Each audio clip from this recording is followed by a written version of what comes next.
పరలై చూడ లతాంగిపోయికనియన్ పర్యంక మధ్యంబునన్ బరు భస్మానల తేజు దుర్జన వధ ప్రారంభకుండింబకున్నన్నారు పోతన గారు. ఆవిడ సాక్షాత్తు లక్ష్మీదేవిలా తయారైపోయింది. సిరిమమ్ముం బ్రతకంగ చూచుటకునై శృంగార వేషంబుతో నరుదేనోపునటంచు లక్ష్మీదేవి మమ్మల్ని అందరినీ అనుగ్రహించడానికి నడిచి వస్తోందిలా ఉందని వీళ్ళందరూ కూడా గోపబాలురు గోపకాంతలు నోళ్లు తెరిచిపెట్టి ఆశ్చర్యంగా అలా చూస్తున్నారు. చూస్తుండగా ఆమె గబగబ గబగబా నందుడి ఇంట్లోకి వెళ్ళింది. అక్కడ పడుకుని ఉన్నాడు ఊయలలో కృష్ణ పరమాత్మ. బరు భస్మానల తేజు దుర్జన వధ ప్రారంభకుండింబకున్. ఆయన బూది కప్పిన నిప్పులా ఉన్నాడు. పైకి చూడ్డానికి పసిపిల్లవాళ్ళ ఉన్నాడు, కానీ ముట్టుకుంటే కాల్చేస్తాడు. ఎందుకని? పసిపిల్లవాడిగా ఉన్నా ఆయన భగవత్తత్వం ఎక్కడికి పోతుంది? వచ్చింది ఎవరు, ఎందుకు వచ్చింది, ఏ కారణానికి వచ్చింది, ఈమెని సంహరించాలని ఆయనకి తెలియదు. తెలియక పసిపిల్లవాడు నేను చంపవచ్చు అనుకుని ఆ పూతన ఆ నందుడి ఇంట్లోకి వెళ్ళింది. పోతన గారు ఒక అద్భుతమైన మాట వేశారు. దుర్జనవధ ప్రారంభకున్ డింబకున్ అన్నారు. డింబకుడు అంటే పసిపిల్లాడు. దుర్జనవధ ప్రారంభకున్, దుష్టులైన రాక్షసుల్ని చంపడంలో బోణీ కొట్టడం మొదలు పెడుతున్నాడు అన్నారు. దుర్జనవధ ప్రారంభకున్ డింబకున్. ఆయన ఎలా ఉన్నాడు? ఉయ్యాల్లో పడుకున్నటువంటి పిల్లవాడు ఆ లోకేశ్వరుడా చరాచర విభుండా బాల గోపాలుడా బాలధ్వంసిని గొంతు గంటిడి వెసన్ బాలెంత చందంబునన్ పాలిండ్లన్ విషమూని వచ్చుట మదించింతించి లోనవ్వుచున్ కాలంగేల కదల్పరాని కరణిన్ కన్మోక్షి గుర్పెట్టుచున్. పిల్లలు గుర్రు పెడుతూ ఉంటారు. చాలా విచిత్రంగా ఉంటుంది. ఏదో పెద్దవాళ్ళు పెట్టిన గుర్రులా ఉండదు అది. గువక్ గువక్ గువక్ గువక్ అన్నట్టుగా వస్తుంది శబ్దం. అలా గుర్రు పెట్టి పడుకున్నాడు. ఆయన ఎలా ఉన్నట్ట? ఆ లోకేశ్వరుడు ఆ చరాచర విభుండాబాల గోపాలుడు, ఆయన సర్వలోకేశ్వరుడు, చరాచరాత్మకమైన ప్రపంచమునకంతటికి భర్త. ఆయనకి తెలియదు వచ్చినది ఎవరో? చరాచరాత్మక విభుండాబాల గోపాలుడు, ఆ బాలధ్వంసిని గొంతు గంటిడి వెసన్ బాలెంత చందంబునన్ పాలిండ్లన్ విషమూని బొచ్చుట మదించింతించి లోనవ్వుచున్. ఈమె బాలింతరాల్లా స్తన్యాల్లో విషం పెట్టుకుని నన్ను చంపడానికి వస్తోందనుకున్నాడు. తనలో తాను నవ్వుకున్నాడు. పిల్లలు పడుకుని నిద్దట్లోనే ఓ నవ్వుతూ ఉంటారు. ఎందుకు నవ్వుతారో ఎవరికీ అర్థం కాదు. అలా బాలెంత చందంబునన్ పాలిండ్లన్ విషమూని వచ్చుట మదించింతించిలో నవ్వుచున్ కాలంగేల కదల్పరాని కరణి. తన కాలు తన చెయ్య తానే కదుపుకోలేనటువంటి అర్భకుళ్ళా. ఏదో ఆ పడుకున్నప్పుడు ఆ చెయ్యి తీసి ఏ చెవి దగ్గరికో పట్టుకెళ్ళాలనుకోండి, ఏ చెవిలోకో చేమెడుతోందనుకోండి, పిల్లలు ఆ చేతి వేలు చెవిలో పెట్టుకోలేరు. ఎందుకంటే వాళ్ళకి ఆ చేతిని అలా కదపగలిగినటువంటి శక్తి ఉండదు. అందుకని కాలంగేల గదల్పరాని కరణిన్, తన కాలు తన చెయ్యే తాను కదపలేని వాళ్ళ కన్మోక్షి గుర్పెట్టుచు, ఏమీ తెలియని వాళ్ళ కళ్ళు మూసుకుని గుర్రు పెడుతూ పడుకున్నాడు. వచ్చింది రోయ్ అని చూశాడు. ఆవిడ గబగబా వచ్చింది లోపలికి. ఉయ్యాల్లో ఉన్న పిల్లాడిని చూసింది. నాచనుపాలొక గుక్కెడు ఓ చిన్ని కుమార త్రావు మొయ్యన పిదపన్ నీ చెలువ మెరుగవచ్చును నా చెలువము సఫలమగును నలిన దళాక్ష అంది. ఇంతమంది పిల్లల్ని చంపేసింది, కానీ భగవత్తత్వం భగవత్తత్వమే. భగవంతుడంటేనే సత్యం జ్ఞానం అనంతం బ్రహ్మ. ఆయన పరమసుందరాకారుడు. ఆ కృష్ణ పరమాత్మని చూసింది. చూసి, ఎంత అందంగా ఉన్నావురా పిల్లాడా, ఇంత అందమైన పిల్లాడివి కాబట్టే నేను అంత అందమైన వేషం కట్టి వచ్చాను. నీ అందం నా అందం బయటపడాలంటే ఏది, ఒక్కసారి గుటుక్కుమని తాగు ఒక్క కుక్క పాలు, నీ అందం బయటపడుతుంది. ఇంత అందంగా ఉన్నావే, అలాంటి వాడివి నోటి వెంట ముక్కు వెంట చెవులు వెంట నెత్తురు కారి చచ్చిపోతావు. ఏది, కొద్దిగా పాలు తాగు అని. నాచను బాలొక గుక్కెడు ఓ చిన్ని కుమారత్రావు మొయ్యన పిదపన్ నీ చెలువ మెరుగవచ్చును నా చెలువము సఫలమగును నలినదలాక్ష. నేను ఇంత అందమైన వేషం కట్టినందుకు నా వేషానికి సార్థక్యం. ఏది తాగు అని ఆ పిల్లవాడిని తీసుకుని ఒళ్ళో పెట్టుకుని ఏదో ఆ కంచుకాన్ని తప్పించి స్తన్యాన్ని నోట్లో పెట్టే ప్రయత్నం చేస్తోంది. ఇంతలో యశోద అక్కడ ఉన్న రోహిణి చూశారు, పరుగు పరుగున వస్తున్నారు. అదేటమ్మా మా పిల్లవాడు అలా ఏం పరాయి వాళ్ళ పాలు తాగడం, నువ్వు పాలిస్తున్నావు ఏమిటి, తల్లి నేనుండగా నువ్వు అలా ఇవ్వకూడదని పరిగెత్తుకొస్తోంది పాపం యశోద. కానీ ఆవిడ ఎలాగైనా తన స్తన్యాన్ని ఆ పిల్లవాడి నోట్లో పెట్టాలని ప్రయత్నిస్తోంది. చిన్ని కృష్ణుడు మేల్కొన్న తెరగున మెల్లన కనువిచ్చి క్రీగంట చూచుచుకి దిశి నీల్గి ఆవులించుచు చేతుల అకసంబున జాచి ఒదిగిలియా కొన్న యోజనూది బిగుచన్ను కవకేళ కబళించి పీడించి గొక్కకు గుటుకు మనుచు ఒక రెండు గుక్కలను విధ ప్రాణముల సైతము మేనిలో సత్వమెల్ల త్రావెనదియును గుండెలు తల్లడిల్ల ఇతర బాలుడ క్రియవాడ వివు కాదు చన్ను విడువుము చాలుననుచు. పోతన గారు శాబ్దిక ప్రత్యక్ష ప్రసారం చేశారు. ఆ చంటి పిల్లాడు నిద్ర లేవడం వెళ్ళేదో అమ్మ, వాడు నిద్ర లేచి పాలు తాగడం వేరు. అమ్మాయి ఎక్కడికో కాసేపు దుకాణానికి వెళ్ళాలనుకోండి, కాస్త పాలు పట్టేసి వీడిని తీసుకెళ్ళిపోదామని చెప్పి గబగబా నిద్రపోతున్న పిల్లాడికి పాలు ఇద్దామని మూతి దగ్గర తిత్తో ఏదో ఇలా కదిపిందనుకోండి, లేకపోతే స్తన్యం ఇచ్చిందనుకోండి, వాడేమంత గబుక్కుని తాగడం. మేల్కొన్న తెరకున్న మెల్లన కన్ను విచ్చి క్రీగంట చూచుచు గిదిసి నీల్గి మెల్లగా ఏదో నిద్ర లేవలేక లేచిన వాళ్ళ కష్టపడి ఇలా కనురెప్పలు పైకెత్తి చూసి మళ్ళీ కనురెప్ప ఇలా మూతపడిపోయి ఒళ్ళంతా గట్టిగా విరుచుకుని ఆ చిన్ని బొజ్జ ఇలా పైకొచ్చి కిందకెళ్ళిపోయేటట్టుగా చేసి ఆవలించుచు చేతుల అకసంబున చాచి చిన్ని ఆవలింతో ఆవలించి రెండు చేతులు ఇలా పైకెత్తి ఏదో పెద్ద కష్టపడిపోయిన వాళ్ళగా ఆవులించుచు చేతుల అకసంబున చాచి ఒదిగిలియా కొన్న యోజనూది బిగిచన్ను కవకేల కబళించి పీడించి పూల పొట్లంలా చిన్ని పెసరకాయలు లాంటి వేళ్లతో ఉన్నటువంటి ఇంత చెయ్యి ఆ స్తనం మీద వేసి ఆ నోట్లో పెట్టినటువంటి అమ్మ స్తన్యాన్ని ఏదో ఆ తాగేటప్పుడు పసిపిల్లలకి ఒక లక్షణం ఉంటుంది. వాళ్ళు తాగుతున్నప్పుడు ఒక రెండు గుక్కల గుటుకు మనుచు, ఆ మొట్టమొదట్లో పాలు తాగుతున్నప్పుడు ఆ గుటుక్కుమని చప్పుడు కూడా వస్తుంది. ఏదో మామూలుగా పెద్దవాళ్ళు తాగినట్టు ఉండదు, అని గుటక్కమన్న చప్పుడు వస్తుంది. కొంచెం పెద్దవాళ్ళు అవుతున్నప్పుడు కూడా రెండు తలగడాలు వేసి వాడిని పడుకోబెట్టి పాల సీసా నోట్లో పెట్టారనుకోండి, వాడు వెంటనే తాగడం.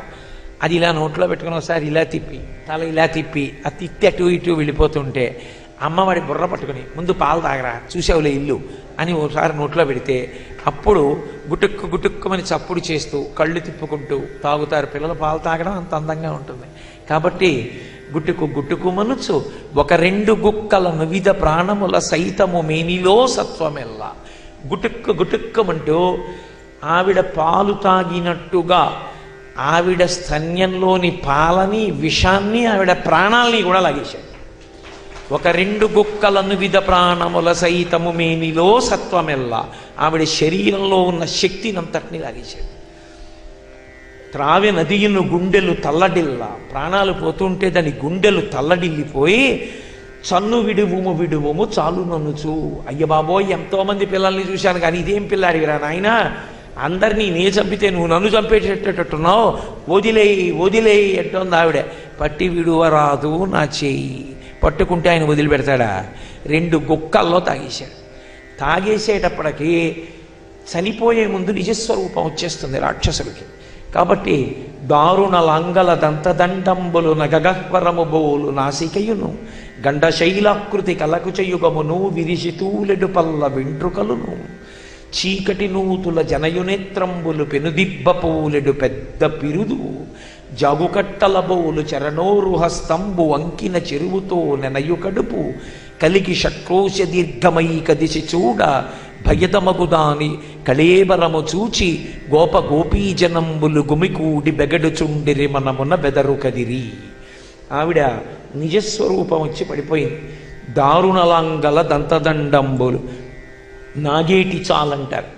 నాగలికి భూమిలోకి వెళ్ళిపోయేటటువంటి పెద్ద చాలు ఉంటుంది, అదే భూమిలో మట్టి గడ్డల్ని పెల్లగిస్తుంది. ఆ నాగేటి చాలు ఎలా ఉంటుందో దాని కోరలు అలా ఉన్నాయి.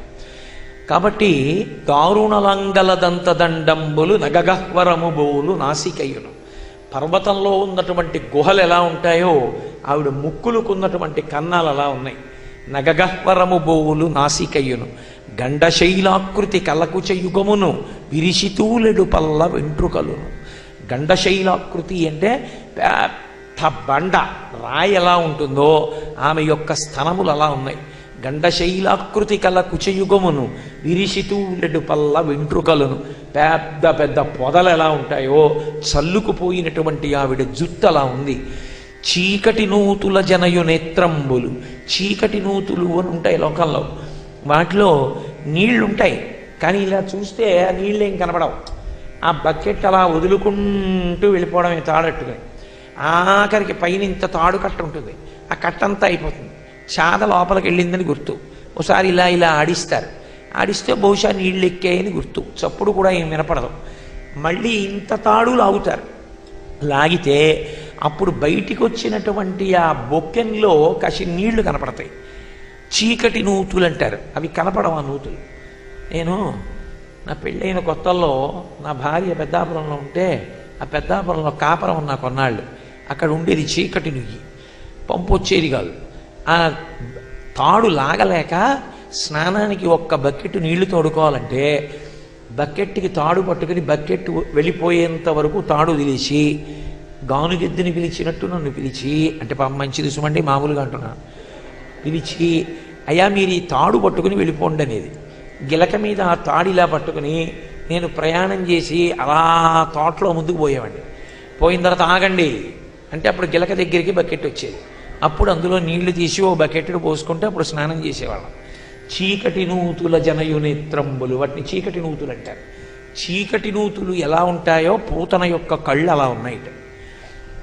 చీకటి నూతుల జనయు నేత్రంబులు పెనుదిబ్బ పోలెడు పెద్ద పిరుదు, అదో పెద్ద దిబ్బలా ఉంది ఆవిడ యొక్క పిరుదు.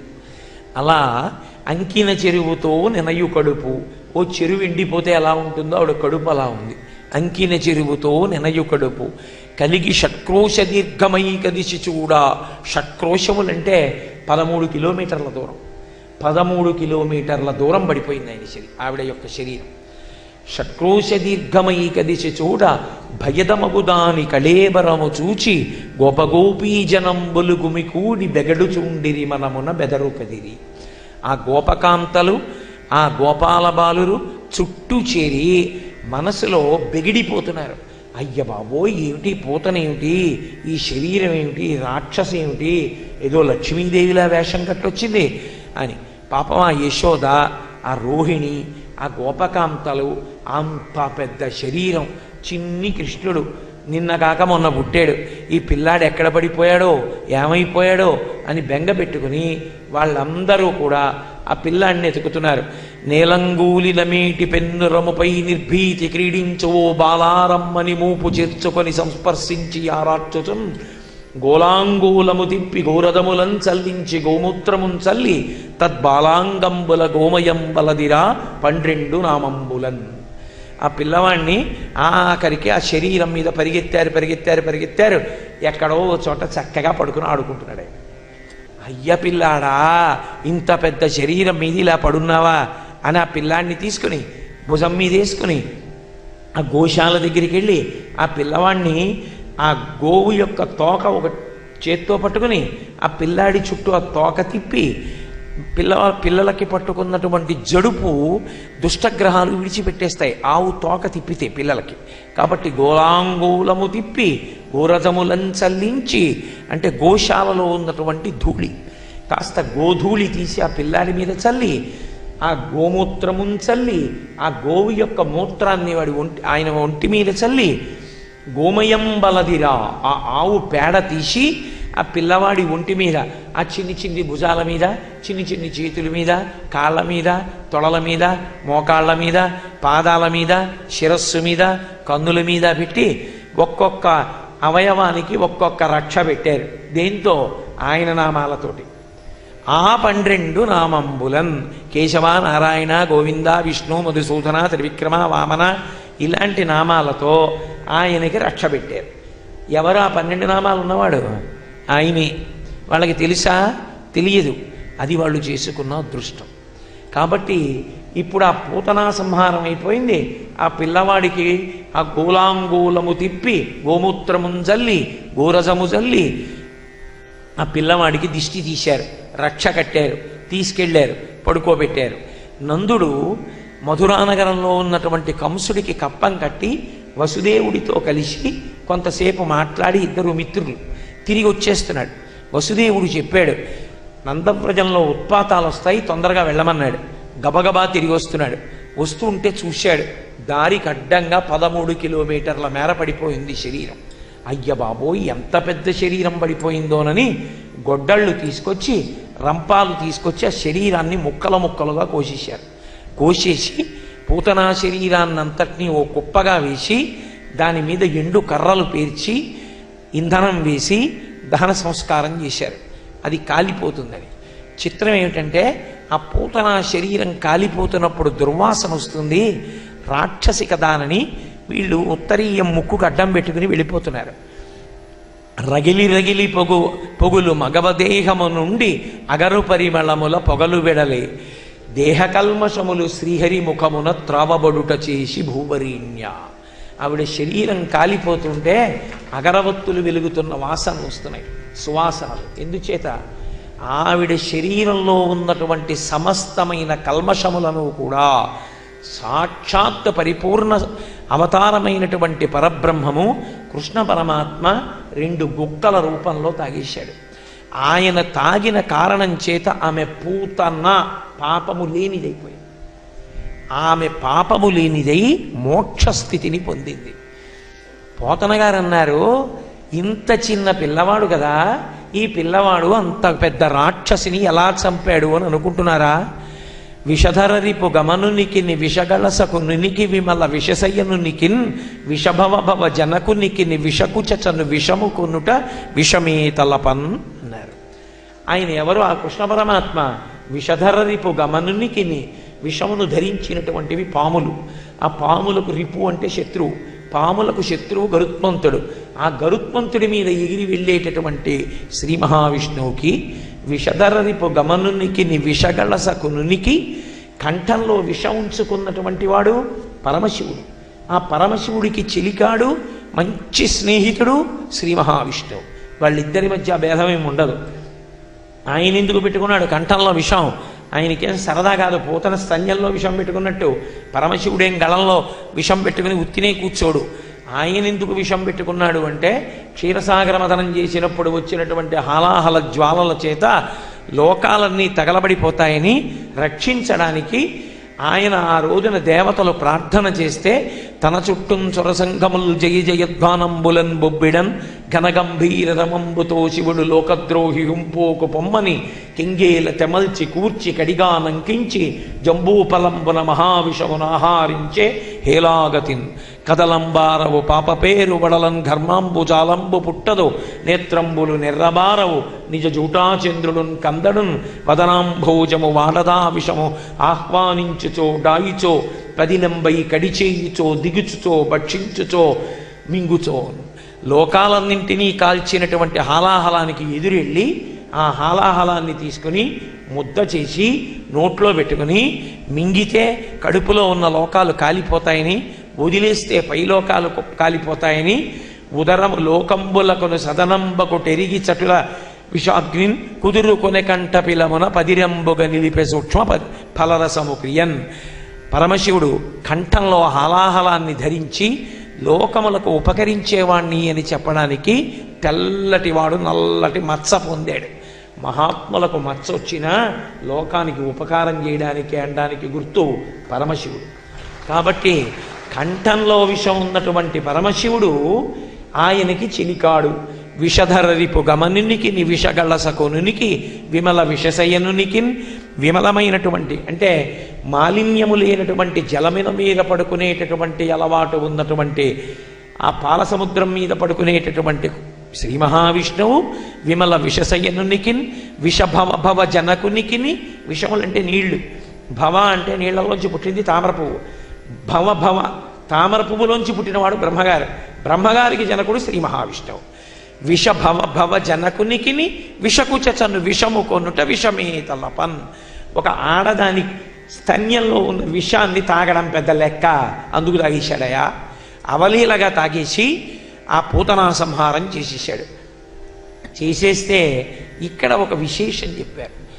అన్నారు, కరములు పదములనిడి హరితన మీదన్ కరములు పదములనిడి చన్ను కుడిసి కదిసిన మాత్రం హరిజనని పగిది పరగతి కరిగెను దురితములు బాసిన సురాంగనయున్. ఆమె పాలిద్దామని రాలేదు. పాలిద్దామని రాకపోయినా ఆమె 2 గుటకల పాలిచ్చింది కృష్ణ పరమాత్మకి. 2 గుటకల పాలిచ్చినటువంటి పూతన మీద కృష్ణ పరమాత్మ కాళ్ళు చేతులు వీసి సంపడానికి వచ్చినటువంటి దాని స్తన్యంలో ఉన్న పాలు తాగిన కారణం చేత ఆమె మోక్షాన్ని పొందింది. ఎంత విచిత్రం! వెన్నునికి ఒక పరివిషమగు చన్నిచ్చిన బాలహంత్రి చనినట దివికెన్ హరిగని చన్నుల కుడిపెడు తరుణుల ప్రాపించు పదము తలపన్వశమే. చిన్ని కృష్ణుడికి సంపేద్దామని విషంతో కూడుకున్నటువంటి పాలనిచ్చినటువంటి పూతన మోక్షానికి వెళ్ళిపోయింది. మరి అక్కడ ఉన్నటువంటి గోపకాంతలు తల్లులు కాకపోయినా పరమ ప్రేమతో పిలిచి రావయ్య కృష్ణ అని పాలు పెడుతున్నారు, వెన్న పెడుతున్నారు. మరి వాళ్ళేం పొందాలి? వాళ్ళు మోక్షమే. హరిగని చన్నుల కుడిపెడు తరుణుల ప్రాపించు పదము తలపన్వశమే హరియారగించుటకు పాల్ కురిపెడి ధేనువులు ముక్తి కొసల చెరించు. మరి హరిని కన్న తల్లిని అన్న భావనతో యశోద పాలిస్తోంది. యశోద ఏం పొందుతుంది? మోక్షమే. గోపకాంతలు ఏం పొందుతారు? మోక్షమే. సంపుదామని వచ్చిన పూతన మోక్షమే. నోరు లేని గడ్డి తిని పాలిచ్చిన ఆవులు అవి మోక్షమే. వాళ్ళు ఆవిడ రాక్షసి, వీళ్ళు మనుష్యులు. నోరు లేని పశువులు పాలిచ్చాయి, వీటికి మోక్షమే. అంతకన్నా ఇంకేమైనా ఇవ్వాలి? అంతకన్నా ఇవ్వడానికి మోక్షం కన్నా గొప్పది ప్రపంచకంలో ఇంకోటి ఉందని లేదు. అందుకే పోతన గారు అన్నారు, ముక్తి కొసల చెరించు. మోక్షం యొక్క చివరి భాగాల్లో ఇంకాటేమైనా ఉందేమో నాకు తెలియదు, అక్కడ ఈ ఆవులు తిరుగుతున్నాయి. ఇందులో మీరు ఒక విషయాన్ని గమనించాలి. భగవంతుని యొక్క అనుగ్రహము అలా ఉంటుంది. ప్రసాద బుద్ధి అని ఒకటి ఉంటుంది. ప్రసాద బుద్ధి అంటే ఏది అనుభవించినా ఈశ్వరుని యొక్క ప్రసాదంగా అనుభవించడం, ఈశ్వరోచ్ఛిష్టంగా అనుభవించడం. ఇది మన జాతి సంప్రదాయం. నేను నాది అని అనుభవించడం కాదు. ఓ కొత్త పంచె కట్టుకుంటున్నాను అనుకోండి, దానికి పసుపు పెడతాను. అంటే అమ్మవారు అనుగ్రహించి నాకు పంచి ఇచ్చింది కట్టుకోరా అని.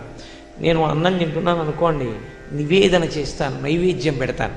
నైవేద్యం అన్న మాటని అర్థం జాగ్రత్తగా తీసుకోవాలి. నైవేద్యము నివేదన. నివేదన అంటే ఏమిటో తెలుసా? అమ్మ, నేను కాకినాడ విడిచిపెట్టి నెల్లూరు వచ్చాను, ఇక్కడ నాకు పలహారం భోజనం కావాలి కదూ, శరీరం నిలబడాలంటే. ఏదో ప్రేమ లేకుండా పెట్టడం కాకుండా అంత ప్రేమతో మా గురువుగారని కొడుకు కన్న తండ్రిని ఎంత ప్రేమతో చూస్తాడో అంత ప్రేమతో నాకు అన్నం పెట్టే కుటుంబాన్ని నాకు కల్పించావా ఇక్కడ? ఇంత ప్రేమైకమూర్తుల ఇంట నన్ను దింపి వాళ్ళ చేత నాకు పలహారం అన్నం పెట్టిస్తున్నావా?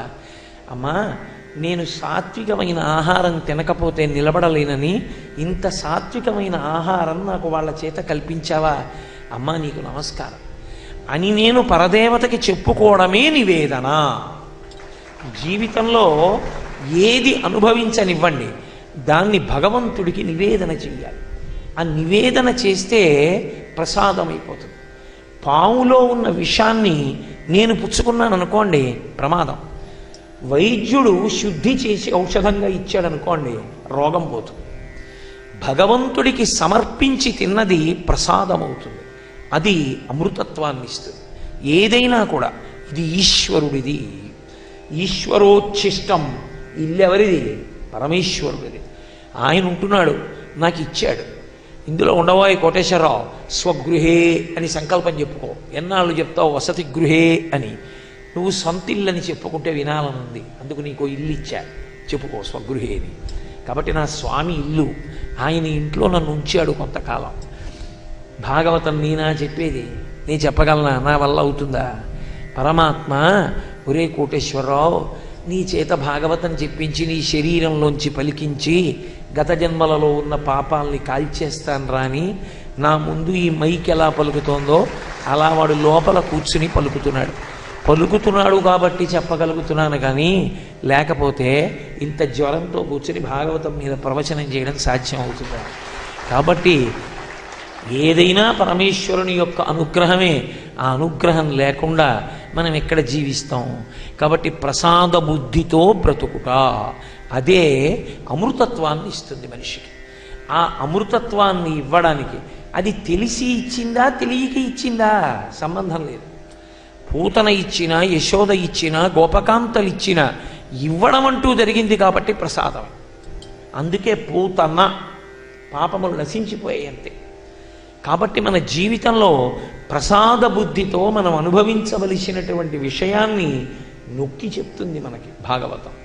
శ్రీకృష్ణుని యొక్క బాల్య లీలలు పరమాద్భుతములు. నేను మీతో మనవి చేసింది అది. లీలలో ఉన్న అంతరార్థం అర్థమైతే జీవితం మారుతుంది. ఒకవేళ అర్థం కాకపోతే బెంగలేదు. ఇప్పుడు నేను మీతో పూతనా సంహార ఘట్టం చెప్పినప్పుడు చిన్ని కృష్ణుడు నిద్ర లేవడం, ఆ పాలు తాగడం, పూతనా సంహారం చేయడం, ఇవి చెప్పినప్పుడు మీరు ఆ చిన్ని కృష్ణుణ్ణి మనసులో దర్శనం చేసినా సరే అదే ఫలితాన్ని ఆయన ఇస్తాడు. ప్రసాద బుద్ధితో బతకగలిగినటువంటి వైభవాన్ని భక్తుడికి కల్పిస్తాడు. అందుకే శ్రీకృష్ణ లీలలు తెలిసి విన్నా తెలియక విన్నా ఒకే ఫలితాన్ని ఇస్తాయి. కాబట్టి శ్రీకృష్ణుడి బాల్యంలో చేసినటువంటి లీలలలో చాలా అద్భుతమైనటువంటి లీల చోరలీల. చోరలీల అంటే దొంగతనం. సాధారణంగా లోకంలో దొంగతనం చేస్తే ఎవరైనా ఏది దొంగతనం చేస్తారు? ధనాన్ని దొంగతనం చేస్తారు, బంగారాన్ని దొంగతనం చేస్తారు, ఇంట్లో ఏమైనా మణులు మాణిక్యాలు ఉంటే దొంగతనం చేస్తారు, ఏమీ లేకపోతే కనీసం ఆ ఇంట్లో ఉన్న బట్టలు ఎత్తుకుపోతాడు. అవి కాదు ఇవి కాదు. కృష్ణుడు దొంగతనం చేసింది ఏమిటి? ఆయన ఒక్క పదార్థాన్ని దొంగతనం చేస్తాడు, నవనీతాన్ని తీసుకుంటాడు. నవనీతము అన్న మాటని చాలా జాగ్రత్తగా అర్థం చేసుకోవాలి. నవ అంటే అప్పుడే కొత్తగా అని, నీతము తీయబడినది. నవనీతము అంటే వెన్న. ఈ వెన్న పరమ మృదువుగా ఉంటుంది, ముద్దగా ఉంటుంది. యథార్థముగా చెప్పాలి అంటే దానికి ఇది రుచి అని చెప్పి ఎంత తిన్నా విరక్తి కలగడం ఉండదు. నేను పేరెందుకులేండి కానీ ఒక ఊరు వెళ్ళాను. వెళితే ఆ మహాతల్లి నాకు ఆఖరణ మజ్జిగ అన్నంలో ఇంత వెన్నముద్ద తెచ్చి వేశారు. అయ్య బాబా ఇదేంటమ్మా ఇంత వెన్నముద్ద అన్నారు. అంటే చాలా బాగుంటుందయ్యా, వెన్న నంచుకు తిను. ఇంత వెన్నముద్ద వేసి, వెన్న ఎంత తినండి